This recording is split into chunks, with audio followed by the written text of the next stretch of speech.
আমাদের সমাজে 12 থেকে 18 বছর বয়সী কিশোর গ্যাংদের নিয়ে গঠিত অপরাধ চক্র বা কিশোর গ্যাং একটি বড় সামাজিক ও নিরাপত্তার সমস্যা হয়ে দাঁড়িয়েছে। এরা মাদক ব্যবসা, ছিনতাই, চাঁদাবাজি এবং মারামারির মতো নানা অপরাধমূলক কাজে চালাচ্ছে। বর্তমানে কিশোর গ্যাংয়ের সন্ত্রাসী কর্মকাণ্ডের কারণে প্রতিদিনই দেশ জুড়ে ছিনতাই, চুরি, ডাকাতি, জমি দখল, চাঁদাবাজি, ইভটিজিং, ধর্ষণ এবং খুন খারাপি ইত্যাদি অপরাধের ঘটনা ঘটছে। এদের অত্যাচার, নির্যাতনে সমাজ বেশি উঠছে। মানুষ অস্বস্তিকর অশান্তির মধ্যে দিনপাত করছে। সমাজের নিরীহ অংশ, বিশেষ করে যাদের কোনো প্রভাব প্রতিপত্তি নেই বা প্রভাবশালী মহলের সাথে কোনো ধরনের সম্পর্ক ও যোগাযোগ নেই, তাদের আতঙ্কেই বেশি। তারা তাদের সহায় সম্পদ ও উঠতি বয়সের ছেলেমেয়েদের নিয়ে উৎকণ্ঠায় দিন কাটায়। কখন কারা জায়গা জমি দখল করতে আসে বা চাঁদা দাবি করে, অথবা স্কুল কলেজে পড়ুয়া মেয়েটিকে কখন কোন বখাটে বিরক্ত করে বা স্কুলে যাওয়া ছেলেটিকে তাদের গ্যাংয়ের দলে ফিরিয়ে ফেলে। এছাড়া এসব গ্যাংয়ের উৎপাতে পাড়ায় পাড়ায় মারামারি, কাটাকাটি তো লেগেই আছে। এই কিশোর গ্যাং সংস্কৃতি বর্তমানে তরুণদের কাছে অত্যন্ত আকর্ষণীয় হয়ে উঠছে। হেরোইজম বা বাহাদুরের কাছে টাকা পয়সা, মাদকাসক্তি, সাংস্কৃতিক চর্চার নামে সস্তা ছেলেমেয়েদের অবাধে মেলামেশার তীব্র আকর্ষণ ইত্যাদি। স্বরাষ্ট্র মন্ত্রণালয়ের তথ্য বলছে, বাংলাদেশে কিশোর গ্যাংয়ের দৌরাত্ম্য শুরু হয় 1990 সালের দিকে। 2024 সালের কিশোর গ্যাংয়ের সংখ্যা ছিল 237টি। এসব গ্যাংয়ের সদস্য সংখ্যা অত্যন্ত 2382 জন। 2022 সালে কিশোর গ্যাংয়ের সংখ্যা ছিল 173টি, সদস্য সংখ্যা ছিল প্রায় 1000। এদিকে মাঠ পর্যায়ে সংবাদদাতাদের পাঠানো ঘটনাগুলো পরিস্থিতির ভয়াবহতা তুলে ধরেছে। সম্প্রতি ময়মনসিংহে কিশোর গ্যাংয়ের হামলায় এক শিক্ষার্থী নিহত হওয়ার ঘটনা ঘটে। জেলা তথ্য অনুযায়ী 2025 সালে 111টি খুন ও 60টি ছিনতাই মামলায় 467 জন গ্রেপ্তার করা হয়েছে। ঝিনাইদহে 6 মাসে 33টি মামলায় 85 জন গ্রেপ্তার হয়েছে, যার অধিকাংশই কিশোর গ্যাং সংশ্লিষ্ট।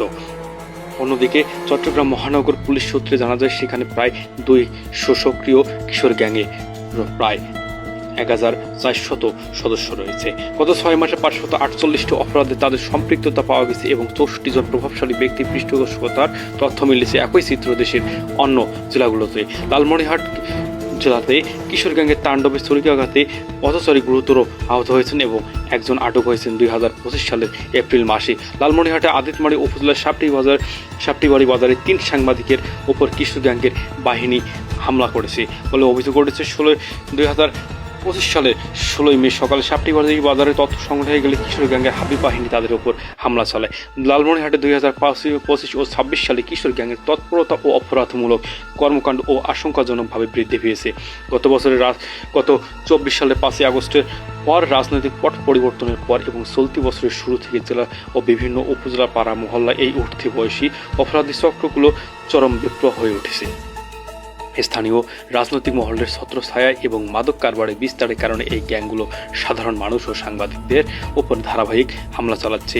এই হামলা চালানোর এবং এগুলো কিভাবে উঠে আসতেছে?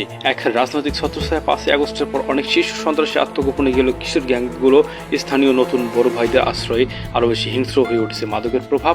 লালমনিরহাটে একটি সীমান্ত জেলা হয়, সেখানে মাদকের সহজলভ্যতা কিশোর গ্যাংদের কিশোরদের অপরাধের ফান্ডিং বা টাকা জোগাতে বাধ্য করছে। ও 3 আইনশৃঙ্খলা বাহিনীর শৈথল্য। সাম্প্রতিক সময়ে স্থানীয় পুলিশ প্রশাসনের কিছু রদবদল ও তদন্ত প্রক্রিয়ার জটিলতার সুযোগ নিয়ে গ্যাংগুলো ফাঁক-ফোকর গলিয়ে পার পেয়ে যাচ্ছে।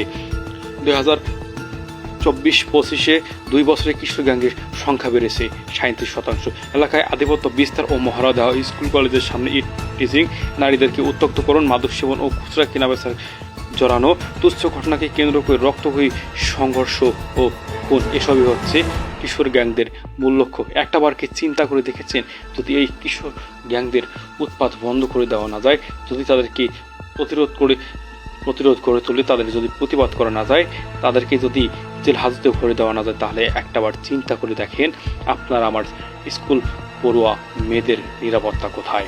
আপনার আমার রাস্তাঘাটে চলাফেরা করতে নিরাপত্তা কোথায়?